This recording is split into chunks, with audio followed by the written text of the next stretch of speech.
Hello, hello, brothers and sisters. It's a new week. Welcome to our show, Speak of Africa. For the show of today, we want to expose China's double game in the Congo-Rwanda war. As you know, China is a major investor in the Great Lake region of Africa, especially in Congo-DRC, where there are a lot of natural minerals, especially coltan. Coltan is a product that is used in electric vehicles, smartphones, and a lot of military technology.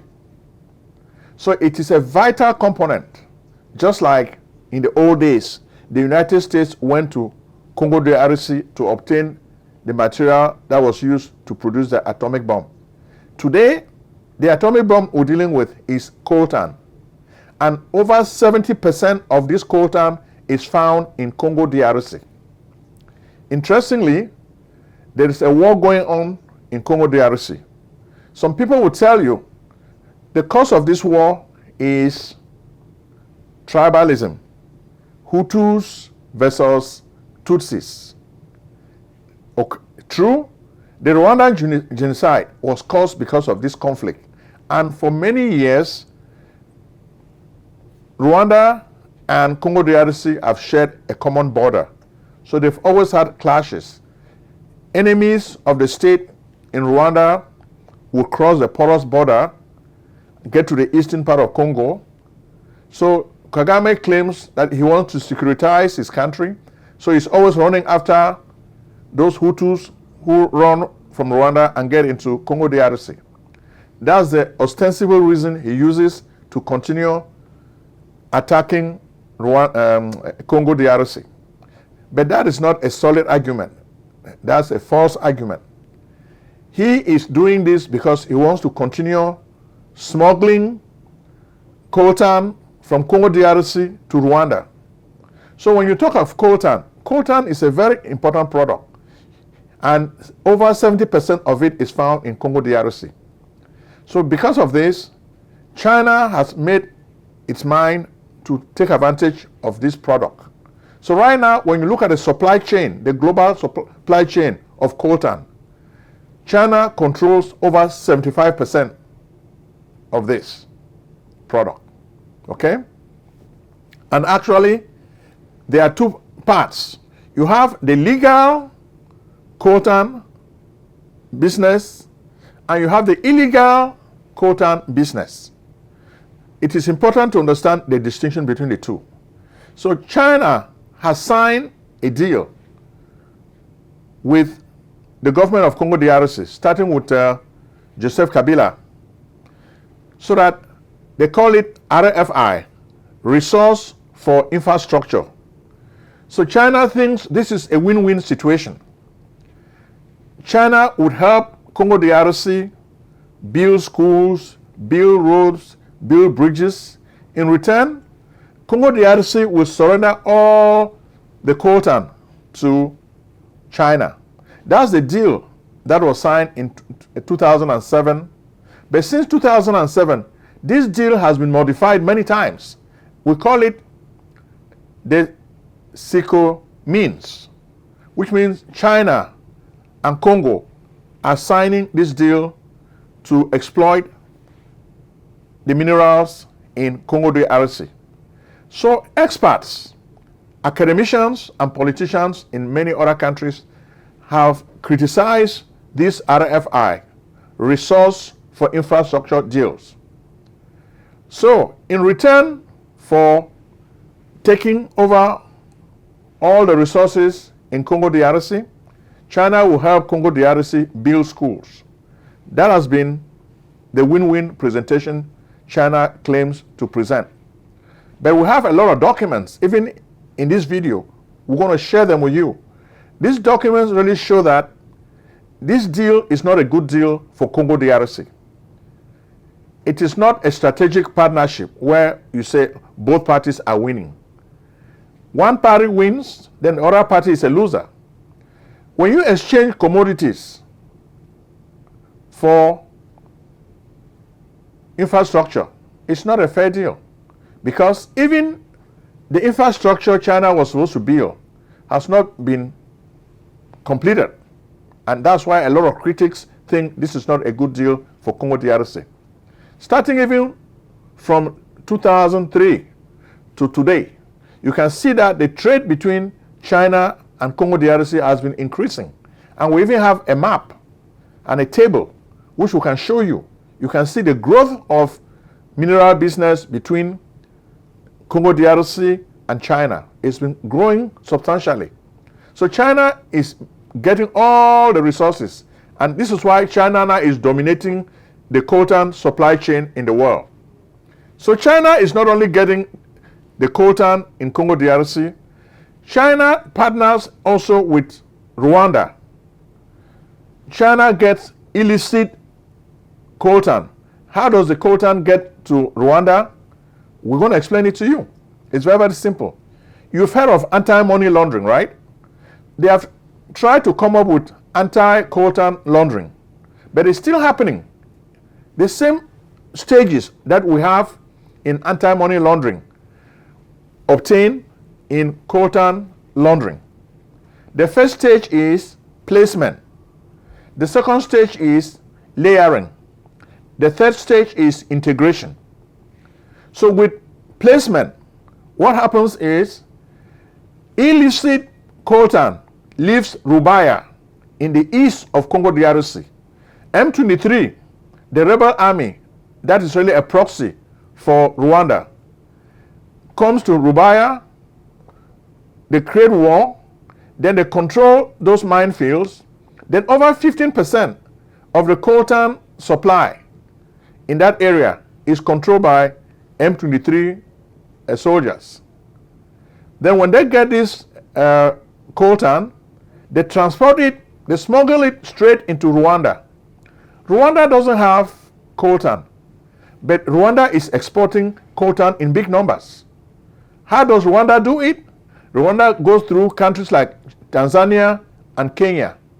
Then from there, everything goes to China. Then from China, most of the producers like Microsoft, Apple, get their hands on this coltan in the form of finished products. So do you see the pattern? How do we know? We know this because this is the pattern. Global Watch, Global Witness have written a lot of articles criticizing the devilish, dangerous role of China in the illicit traffic of coltan. When you watch and you read articles on the website of Global Witness, you really see that China is playing a devilish game. They are playing both sides. So many Chinese countries are really dominating Congo DRC. They have the monopoly of most of those coltan supply chains. Okay?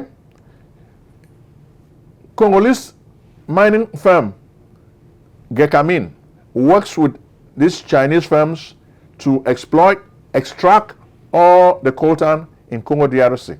This part is legal, but the part that is illegal is the trade that is smuggled to Rwanda, then from there it finds its way to Tanzania or Kenya before getting to China. So this is happening in China. China is really ripping off Congo DRC. So China looks at China's interests. China doesn't really care whether people are dying in Congo DRC because there is a lot of death. People are fighting. So remember, Gekamin is the official company exploiting coltan in Congo DRC. But you also have artisanal plants. Artisanal is just like local people getting involved in the action because everybody wants to get rich. So they try to harvest this coltan. You can see pictures. Poor people, they work in dirty environments trying to clean this coltan so that they can sell it. So from the east of Congo DRC, everything is smuggled to Rwanda. From there, Rwanda packages it. The packaging now is what we call layering. Rwanda packages this coltan, then sends it out of the country. Then when it gets to China, we get now to the final stage, which is called integration. The bad coltan is mixed now with a good coltan. So authorities don't know the difference.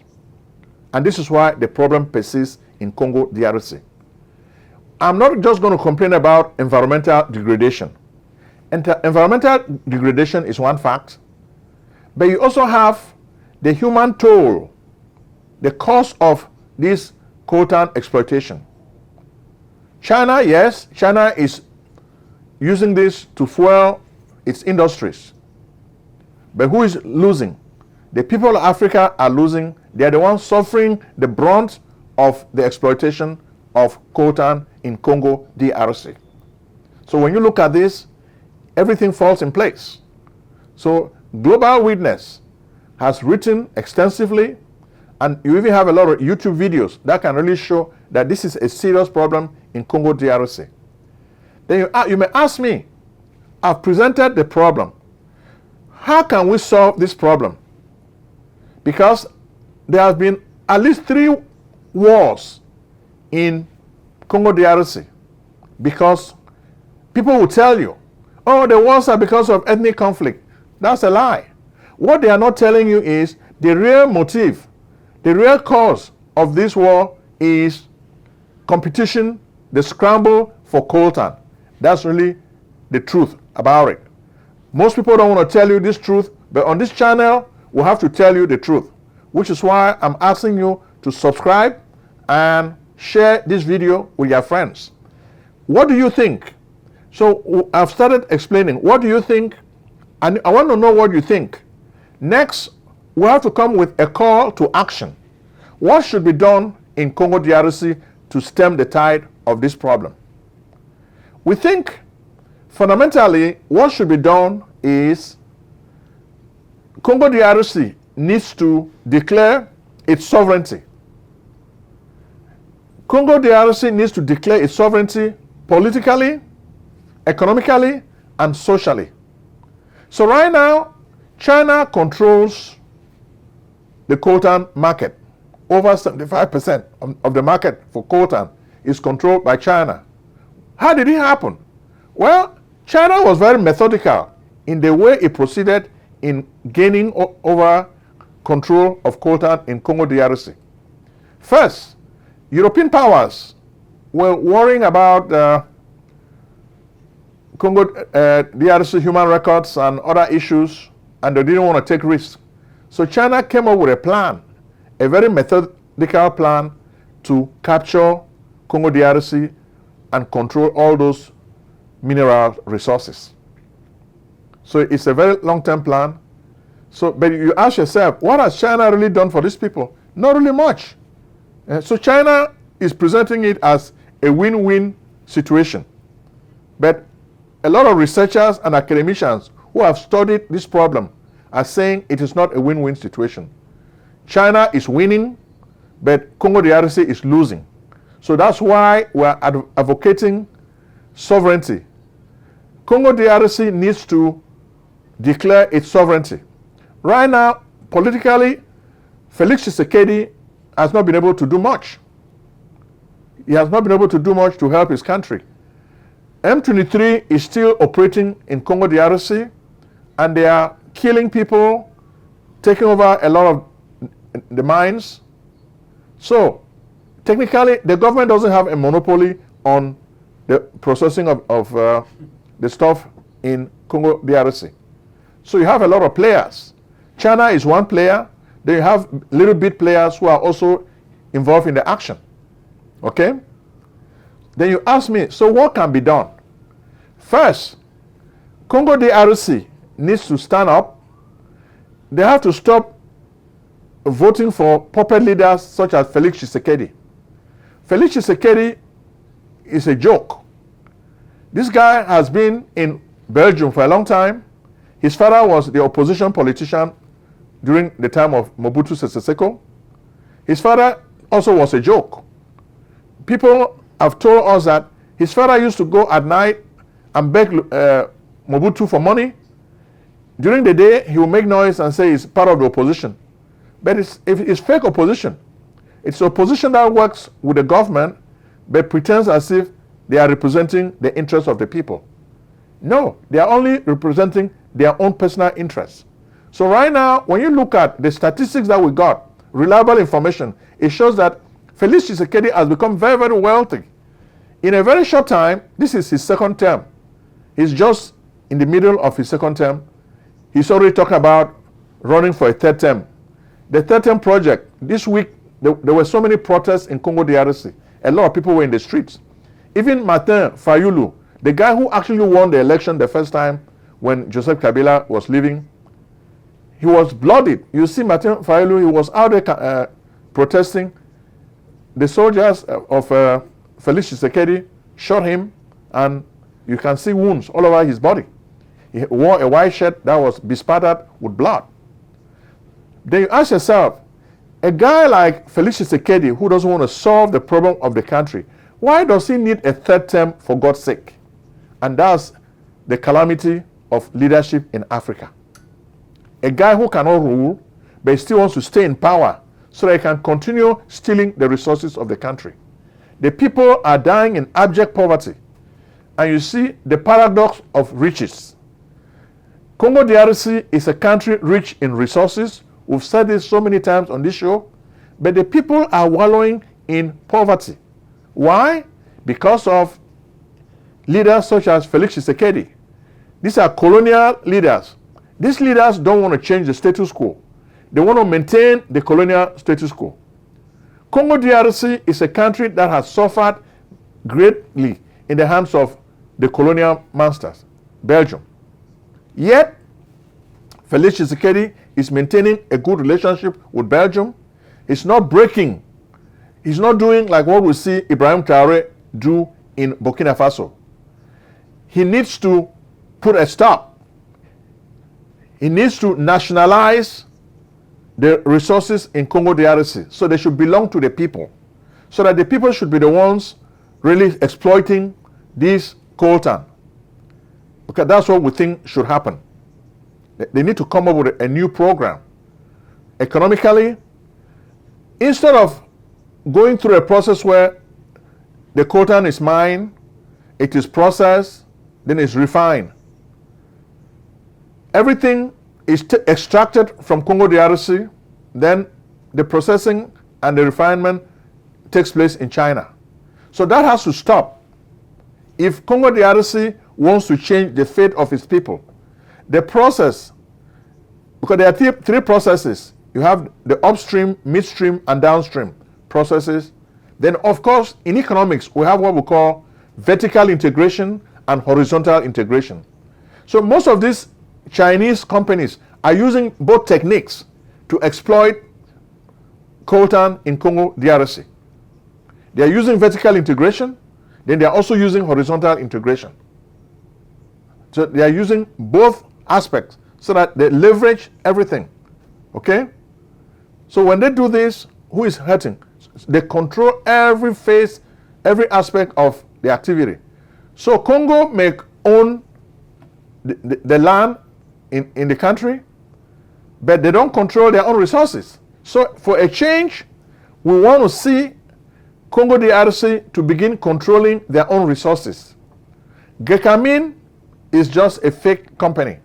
So how can you imagine that all this coltan is extracted from Congo DRC and the people are not benefiting? That's the tragedy.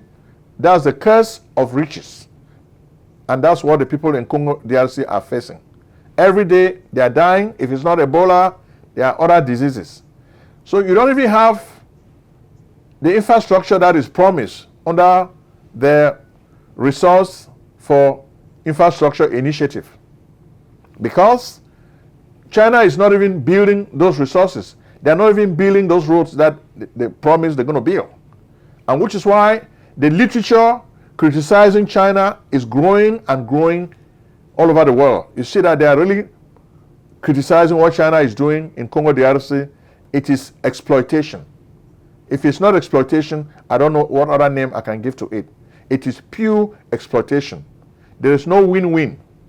China wins, Congo DRC loses. which is why they have been trying to renegotiate this Sikomin agreement, because the agreement is the bedrock. It's a very, very elaborate agreement. Even during the time of Joseph Kabila, Seng Chantier, we're going to get money from China, we're going to build our roads, make sure there's an employment. But the unemployment in Congo DRC is very, very high. So it is not even helping the people. So sovereignty is one aspect. So we also have to introduce the idea that Congo DRC should start owning the majority stake in those mines. Right now, Congo DRC owns less than 1/4 of the supply chain. Everything is done in China. They extract everything. So we still have an extraction-based colonial type economy. So this model needs to be abrogated, it needs to be cancelled, and we need to introduce a new model where the people own those mines. So companies that are from China, which are dominating the market, they need to become subservient to the national interests of Congo DRC. It can be done, but you need bold politicians who are not going to sell their country to foreign powers. And that's what Felix Tshisekedi is doing already. He's selling his country to foreign powers. When he says, oh, moi je vais faire la guerre à Kagame, tu vas faire la guerre à Kagame quand? Tu n'as pas la force. Instead of spending time to build a powerful army so that he can fight M23, he wastes time on politics. He wants to run for a third term, and he doesn't want anybody to oppose him. He's now trying to change the constitution. So this week, the people do not want him to change the constitution. They started protesting. I will say that.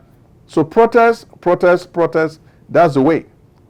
Then of course, socially, we need to change the way we think. So these people need to start thinking in terms of nationalism, what sovereignty, what can help us. These mines belong to us. So we should get the maximum benefit from the mines. We should not allow foreign powers to take our minerals, our coltan, from Congo DRC to China. When they do that, the Chinese economy benefits. By contrast, the economy of Congo DRC falters and withers. So those are some of the consequences which we are sharing. So Congo DRC is not really unique. Other African countries are facing the same problem. So if you like this video, comment and tell us what you think so that we can improve on what we do. But we're letting you know that the problem in Congo DRC affects a lot of other neo-colonial economics in Africa. So we really need to change the economic model. You see a country such as Congo DRC with so many resources, yet they have to go to the IMF and the World Bank to borrow money to run their economy. How can that be? Have you seen China go to any country to borrow money to run their economy? But all these countries were independent, and they have been colonies of other nations. But it got to a point where they decided that they want to change things for the better. So when are Africans going to start thinking that they should change things for the better? That's the question we want to put across. So if you can answer this question, we want you to go to the comment section of our video and comment. We need a lot of comments because these comments help us know what you're thinking. We brought a subject which we think is dear to a lot of Africans. What is happening in Congo DRC is theft in broad daylight. Foreign powers come, they steal their resources with the cooperation of citizens of that country. So that's the tragedy of Africa. Can you see China let Africans to take resources from China to go and process in Africa? It will never happen because they have a lot of sense, which is why we say the black person is cursed. We don't know whether we don't have brains. We don't know what's wrong with our leaders, but they keep selling their country every time. And this is why our ancestors are rolling over in their graves. They cannot believe that the sons and daughters of Africa are disappointing Africa. They are disgracing Africa. So when we see this, we say enough is enough. But we want you to go now to this video. Comment, subscribe, and comment. Subscribe and comment. Thank you very much.